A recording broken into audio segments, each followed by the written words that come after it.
BST ayuda a crecer a las empresas desde una pyme hasta una gran compañía. A través del mercado de capitales impulsa el crecimiento del país y de sus sectores productivos.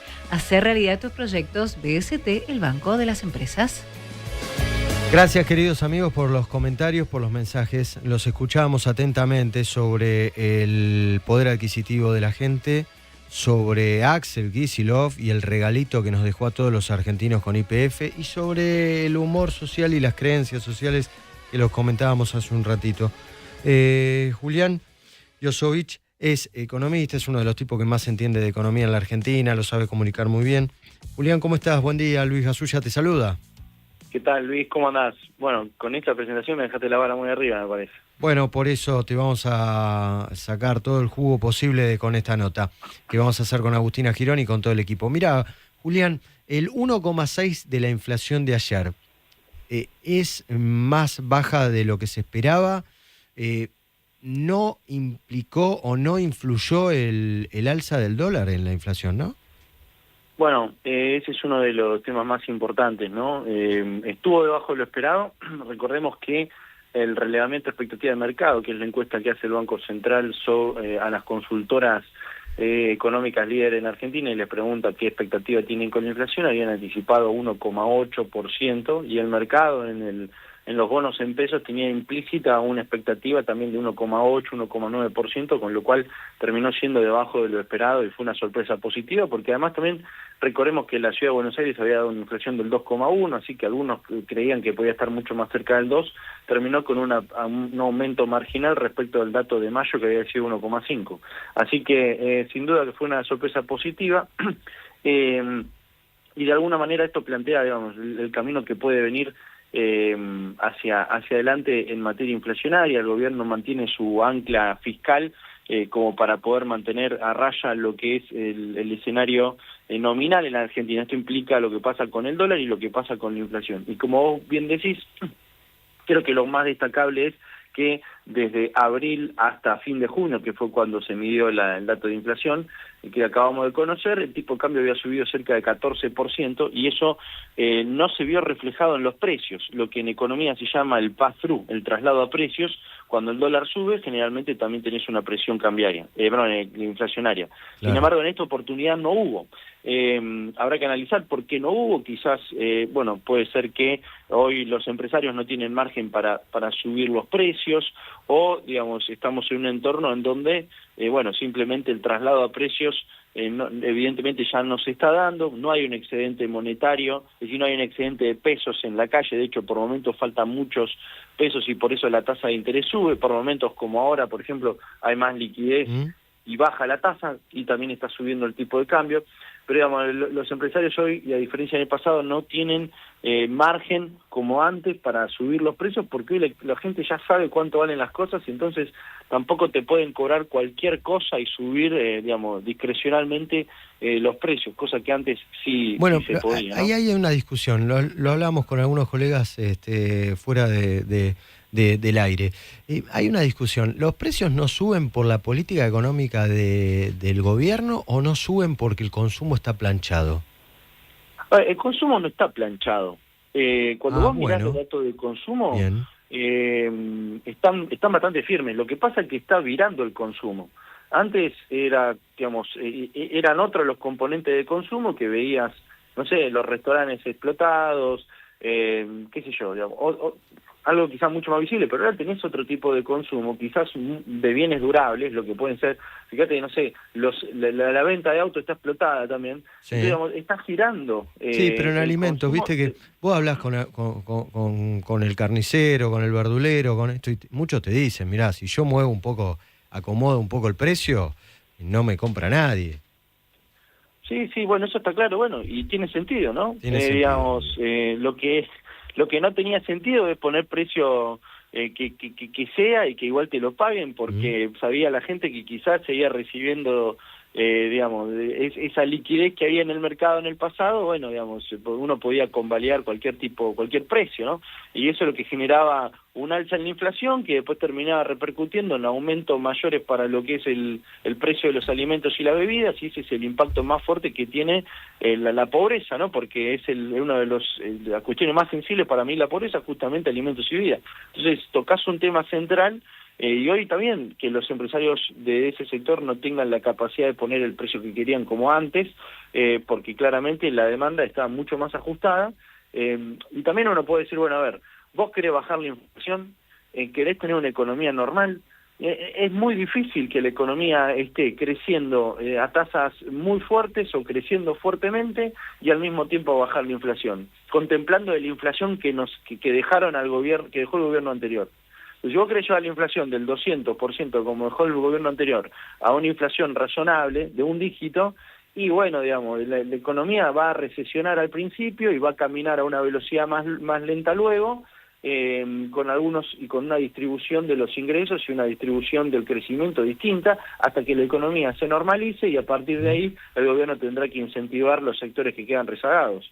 Pero creer que uno puede crecer sostenidamente de la misma manera que nosotros crecíamos artificialmente por la emisión monetaria, bueno, es difícil. Entonces, tenés que equilibrar las cuentas, y eso claramente afecta a algunos sectores y beneficia a otros, como cualquier política, ¿no? Julián, quiero profundizar en dos cosas. ¿Cómo termina impactando esto en el número de la pobreza, que hasta ahora venía mostrando números a la baja? Y bueno, ayer mismo salió publicado el dato de la Ditela, 31.6 el dato de pobreza, el nivel más bajo de noviembre de 2018. Cuando asumió el gobierno estaba en niveles de 53%, y hoy en día está en niveles de 31. Cuando vos comparás la dinámica de la pobreza, o ponés un gráfico y lo superponés con un gráfico de la inflación, evidentemente evidencias que el desplome de la pobreza está coincidente con el desplome de la inflación. Y además te digo una cosa, ayer se resaltó que el dato de inflación de alimentos y bebidas también fue digamos, estuvo a la mitad en términos, está caminando a la mitad de lo que está caminando la inflación.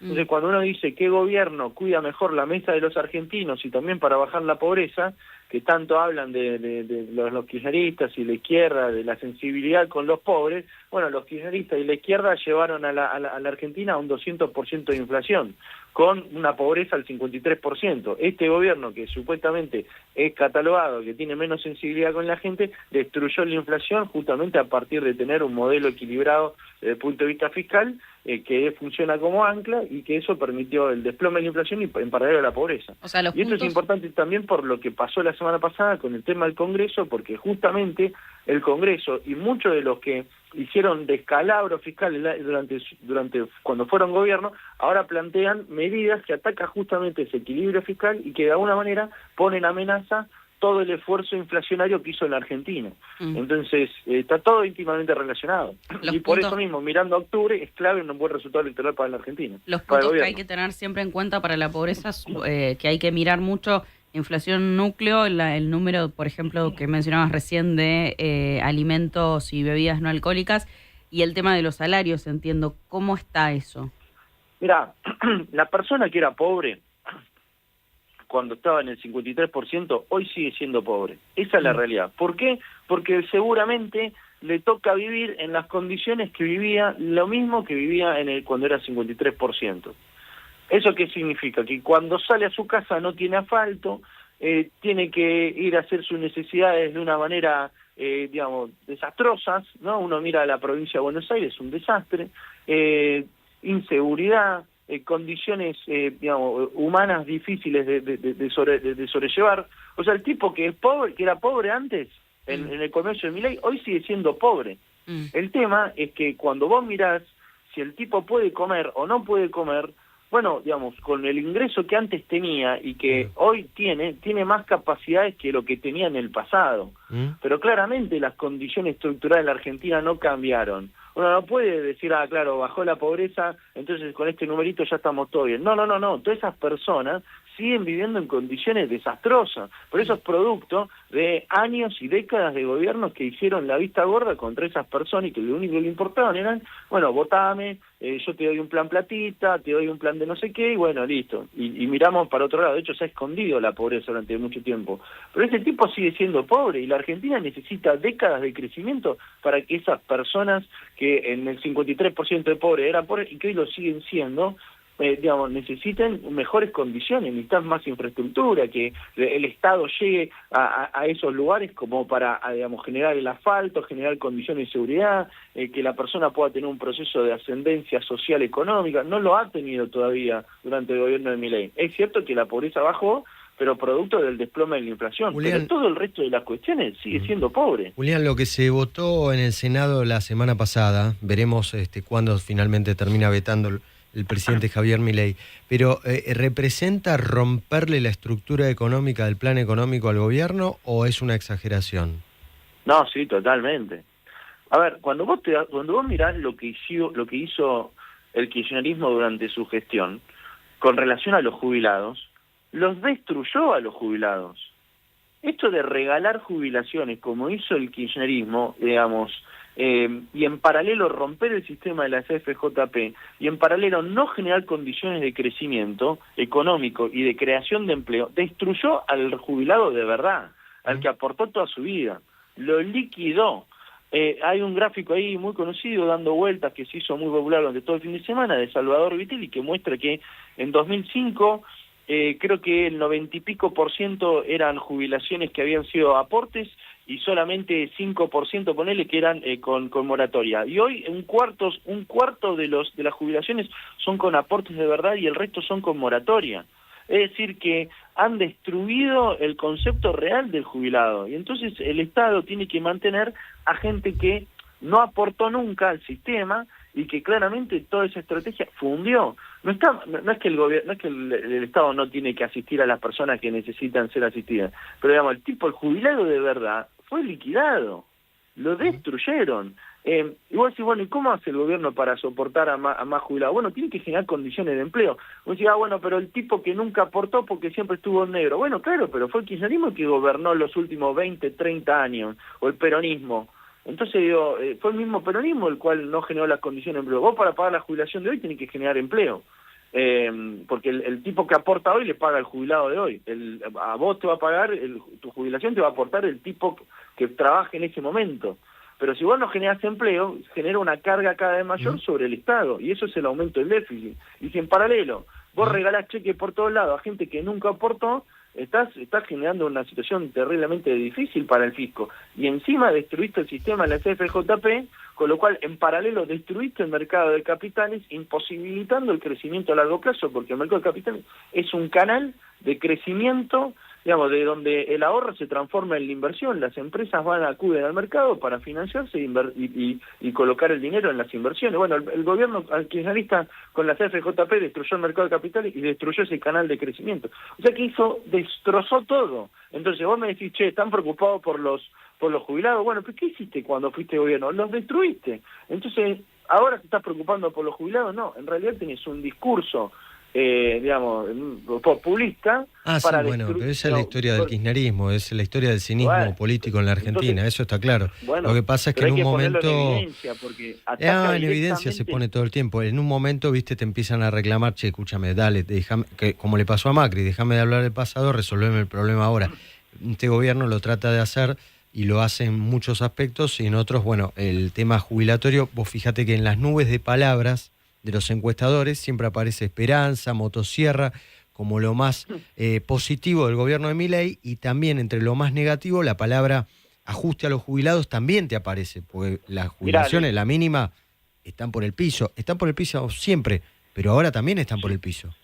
Hay una cosa que no nos podemos olvidar de la época de Macri, que Macri, para negociar el presupuesto 2018, si no me equivoco fue el de 2018, negoció con Massa para aprobarlo, y después Massa le negoció y le enchufó el impuesto a la renta financiera. Exacto, Cuando enchufa el impuesto a la renta financiera, y en paralelo Macri había hecho todo el tema de las LEVAT, y toda una burbuja alrededor de esos pasivos remunerados. Cuando Massa enchufa la renta, se aprueba esa ley, bueno, empezó la corrida. Entonces, justamente por no voy a decir por este gradualismo y por muchas cosas muy blandas del gobierno de Macri, bueno, finalmente terminaste en la crisis que terminaste. Claro. Porque bueno, si quizá vos no aprobabas la ley de impuesto a la renta financiera, quizá vos no tenías el inicio de la corrida como se había dado. Entonces, verdad, hay muchas Julián. cosas ahí que no nos tenemos que olvidar.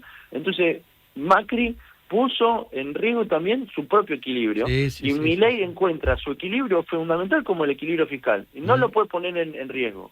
Y entonces justamente por eso está decidido a vetarlo, y creo que es algo que el mercado está esperando que realmente lo haga, porque claramente se ataca directamente el eje central del actual plan, que fue desde el principio un equilibrio fiscal, ¿no? Julián, gracias por estos minutos. Teníamos un audio de Roberto Navarro para terminar de calentarte la nota, pero no. Te lo dejo. Déjame terminar bien la mañana. Claro, viste que dijo que en los próximos 3 meses iba a estar en 15% la inflación. ¿Le podés comprar o conseguir un buen precio para una cortadora de césped para que vaya a Olivo, Navarro? Déjame decirte que Navarro, por ejemplo, ¿no? Tergiversa mucho la realidad. Por ejemplo, quedó muy en claro, no supo ni siquiera leer el informe JP Morgan, que el informe JP Morgan decían, muchachos, a los inversores, tomamos ganancia de una estrategia que nosotros habíamos recomendado, que era apostarle al peso después de la salida del cepo, y ahora creemos que el tipo de cambio se apreció mucho, va a subir y vamos a volver a entrar a esta estrategia de carry trade. En paralelo sacó otro informe diciendo que se mantenía optimista con el mercado y la economía argentina. Y su editorial de Navarro, que yo lo expuse en Neura, decía que JP Morgan le decía a sus inversores, muchachos, vendan bonos, vendan acciones porque se viene una crisis y los precios van a ser más bajos porque viene una crisis. Bueno, tergiversa la realidad de una manera bestial, que ni siquiera sabe leer un informe de una carilla, está bien, en inglés, puede encontrar un traductor, pero digamos, no era muy difícil entender lo que decía JP Morgan. Que encima en la página inicial decía, we remain, no sé, creo que decía, nosotros nos mantenemos constructivos con Argentina, decía en la primera carilla. Bueno, Navarro ni lo leyó, tergiversó toda la realidad del informe JP Morgan. Julián Josovich, gracias por esta entrevista. Te mando un abrazo, oyente del Observador, ¿no? Evidentemente no de Navarro. Te mando un abrazo, Julián. Un abrazo. Gracias. Hicimos calentar. Menos mal que no le pasaste el audio. Camila Españolo, ¿cómo estás?